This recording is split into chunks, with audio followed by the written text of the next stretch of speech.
All right, Job, chapter number 1. We're going to look here just for a few moments, and just as a way of introduction, over the next few Wednesday nights, I'm not sure how long to be honest, but we're going to look at the book of Job. It's part of it is simple to understand, and the premise of it is simple to understand, but there's some topics in there that are, a bit of a head scratcher in working out exactly what they're saying and why they're saying it, and the points that they're making, and we're not going to go too much into that. We're just going to simply ask some very simple questions about the book of Job tonight. If you have Job, you have it open. It's Job chapter number 1, and verse 1 says this: "There was a man in the land of Uz whose name was Job." That's as far as we're going to read. Job. That's what we're going to look at tonight. Who is this Job? Who is this book that's written here? Who wrote the book of Job? We don't actually know who wrote the book of Job. There are some speculations. Some have suggested Job himself, which is where I would lean to, that Job himself wrote the book of Job. Job 19 verse 23 says, "Oh, that my words were now written. Oh, that they were printed in a book." Others have suggested Elihu, the fourth friend that comes along later in the book, as one of the authors, and others have suggested other prophets and writers such as Elijah or Moses to be the authors of the book. But we simply don't know. What we do know is that Job is mentioned throughout the Bible.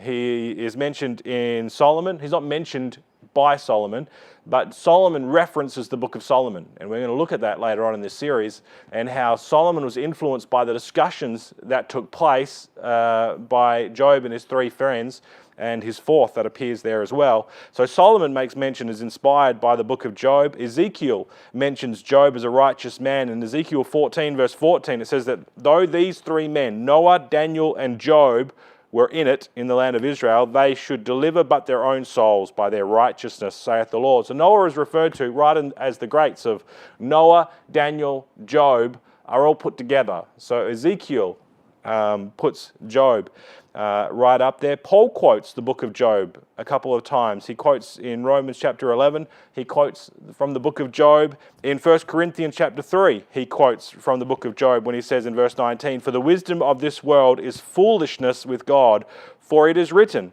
He taketh the wise in their own craftiness." He's quoting there from Job chapter 5 and verse 13. We have also that James mentions.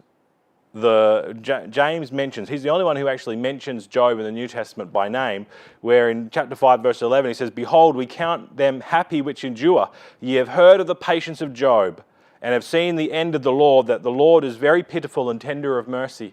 So James mentions the book of Job. So we might not know the author, but we have enough from the scriptures that they absolutely held Job as a righteous man who feared God and worthy of our time and our attention. And they read the book of Job, and we also will read the book of Job and learn from it as though they have read also. Where and when is the book set? Where and when is the book set? Where? Well, tradition says a few different things. If you look up the Wikipedia page on Job, there's a few traditions that says that he was from Turkey or from Syria. Others put him in Israel or Palestine. There's traditions of the tomb of Job being in Oman. There is also another one in Urfa of Syria, two vastly different locations. But there's different traditions that say he seems to be all over the place. But what we do know from the Bible is it says in verse 3 of chapter number 1, it says, his substance also was 7,000 sheep, 3,000 camels, 500 yoke of oxen, and 500 she-asses, and a very great household, so that this man was the greatest of all the men of the East. So he is East. Now the Bible geography, you have the Near East, which is Israel and Jordan and Lebanon. You have the Middle East, which is Iraq, Iran, and then you have the Far East, which is on over there into the Orient. Where he is talking about the East, it's probably in relation to civilization at that particular time. Now, he seems to fit right after the flood. I'll look at this in just a few moments, and I'll have a slide here to help illustrate this. But after the flood, the ark came to rest on Mount Ararat, which is up by Armenia, up by the very eastern end of Turkey. And they came down, and the next main historical event that is recorded geographically is the Tower of Babel, which is in the plains of Shinar in the Mesopotamia, which really, on a map, is just directly south. But it's interesting to say that when they went to Mount Shinar, it says, and they traveled from the east. So they traveled west to get to Mount Shinar. So again, I'm looking at maps and I have it in my mind, and maybe you haven't, not as familiar with the maps, but it's there over underneath the Caspian Sea. All of that area might be what would be the land of Uz. In that particular region, maybe, is where my guess would be. But he was a man of the East. He was a man of the East.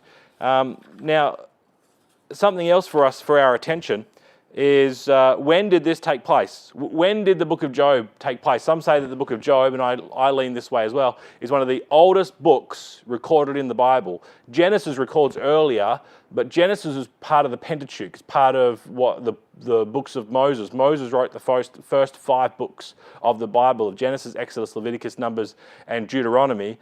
Moses wrote those books. But Job seems to come even before Moses, even though he's writing about events after what Genesis writes about. I have a little slide here that you should be able to see on your screen at the moment. This is the genealogy from Adam to the flood. And you'll see that Adam is recorded at the top there, and then Seth, and on and down the genealogies to Enoch and Methuselah, Lamech, and down to Noah. It's what I tried to show the other night when we were going through Genesis chapter number 4 about the genealogies. It's really interesting that about 1600 years is recorded from Adam to the flood. When you look at it like this, if you look at the next slide, you'll find that when Adam passed away, then he passed away when Lamech was already alive, Noah's father. So there's a massive overlap of generations where they know each other, and Lamech would have known Adam even though he was 6 generations, 7, 8 generations before him, and yet he would have known him. Now, after the flood, and to the next slide, you would see that after the flood, you have Noah and Shem, Ham and Japheth that come across the flood, but you'll also see the ages there. So the red is when they had their firstborn son, the genealogy that goes through it. So they were, however old they were, Noah was 500 when he had Shem, Ham and Japheth. And then the grey part is how long they lived after they had their firstborn son and beget sons and daughters, the Bible says. So you see that Noah lived 950 years, 500 before, 450 after, and then Shem lives 100 years before the flood, and then another however many years that is after the flood. And you'll notice that they go from Noah's alive at 950 years. He is alive for a good portion, and then for multiple generations you'll find all the way down, even as far down there as Abram, no, just before Abram, Nahor, Terah. I'm trying to read off the screen. Terah. You'll find that Abraham is alive. Noah is alive almost at the same time that Abraham is born. So if you go to the next slide, you'll find here that both Noah and Abraham may have lived at the same time, but for sure Shem and Abraham were alive at the same time. So when Shem passed away, when Abraham was nearly 150 years old.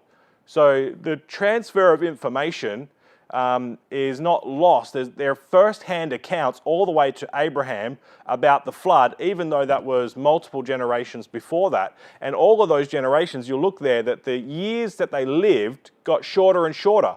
So you have Arphaxad, who lived just, over about 450 years, and Selah and Eber were about that. But then you see Peleg. Peleg is right down there, just over 200 years.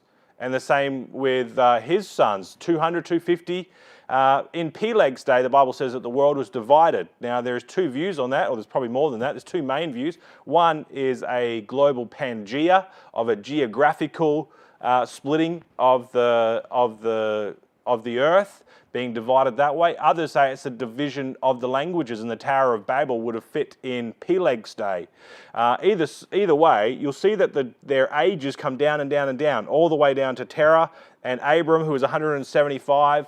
And then you'll find what Noah, Moses later on, he's 120. And so they come down and down until you find in the Psalms that the average age of man is 70, and if by strength 80, and sometimes you get to 100, like Captain, whatever his name was in England, who just passed away at the age of 100.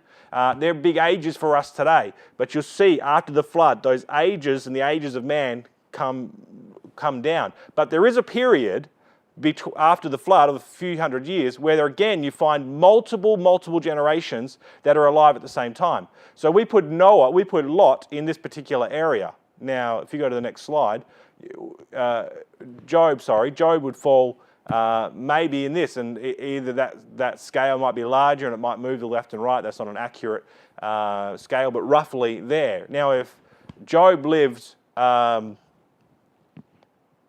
the later date, actually the next slide, please, if you could, Cole. This is the verse that it says in Job 15:10. With us are both the grey-headed and very aged men, much elder than thy father. That's what his friends say to him in Job chapter 15, which is interesting. So we find that Job has children. Now, his children were old enough to have their own house. So they are grown adults, his children, at this particular stage. And then there is Job, then his father. There is also the grey-headed. And then he says also the very aged men are all with them at this particular time in history. Now, we can't say that today. We might say, yes, my father is here, but we don't usually can't go any further beyond that. But they're saying they're alive at this particular point. So if it was the later date, you would have these kinds of genealogies.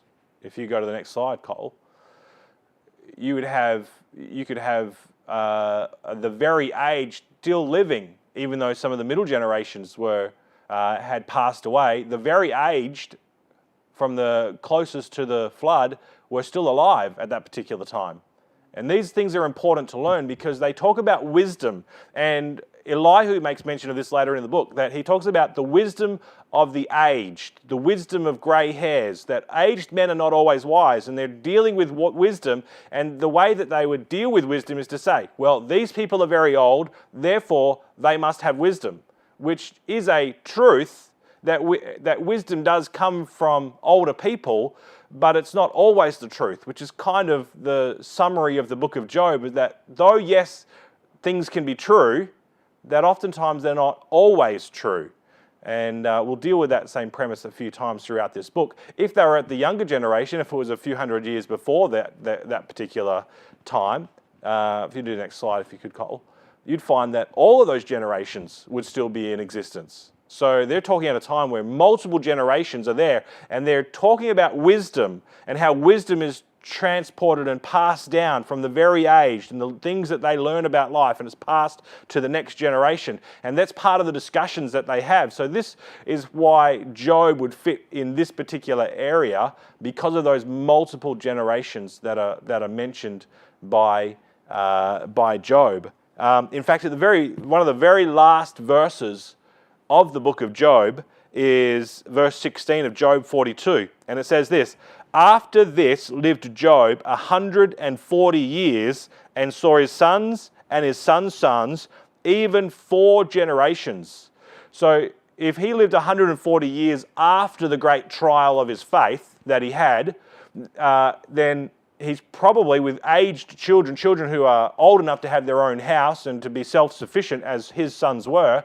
He's probably in his 60s, maybe, when these things take place, he lives another 140 years. He lives to be 200 plus years of age. So he must fall in this particular area where the ages were around 200 as they come down from the much larger numbers that we find before the flood, as the environment and DNA or whatever the reasons are that the ages come down to where they are now at 70 to 80 years of life. And Job has made mention there. Just one last thing, or two last things we'll just make mention of briefly as we end this introduction. Why is the book of Job important? Why is the book of Job important?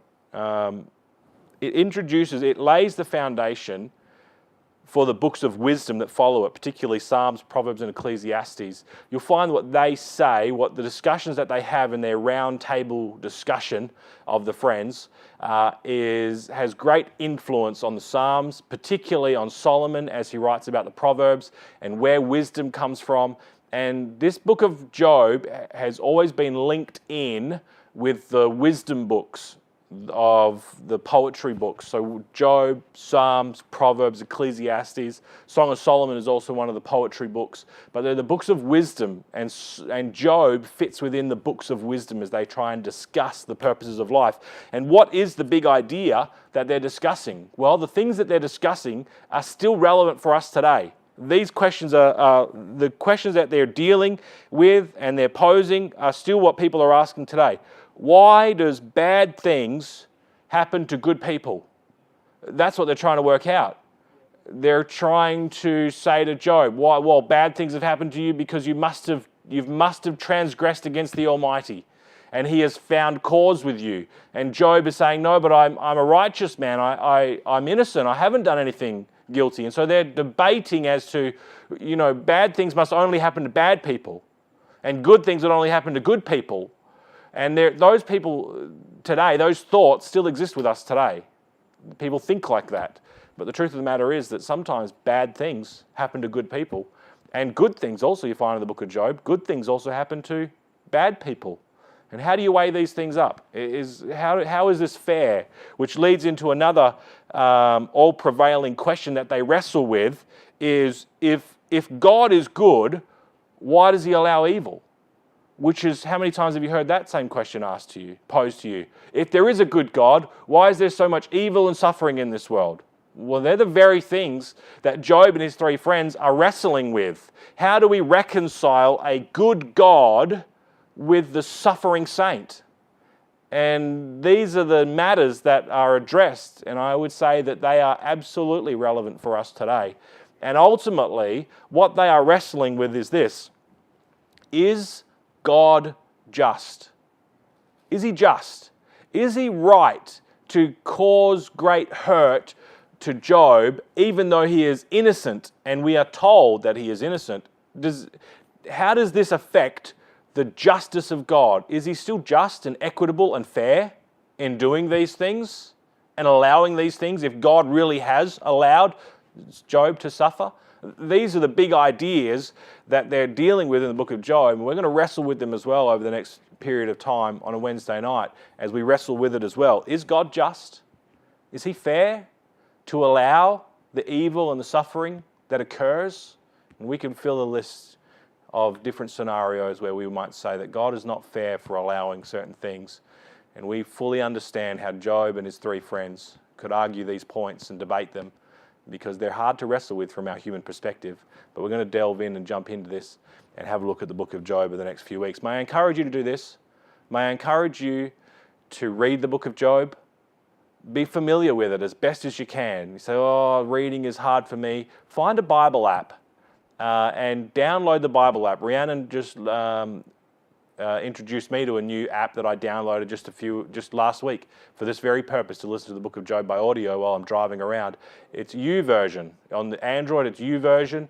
You download the YouVersion Bible app, and there is you can have audio read to you and the Bible read to you, and you can do that. You can put it on. Rhiannon puts it on around the house. I put it on while I'm driving around in the car, and you can listen to it if reading it you struggle to read it.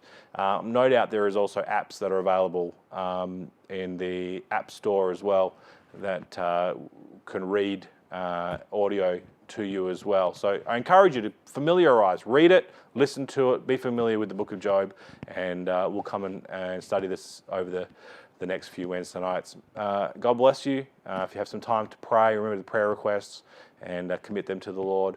And Lord willing, we'll see you all on Sunday morning in person here at church. God bless you.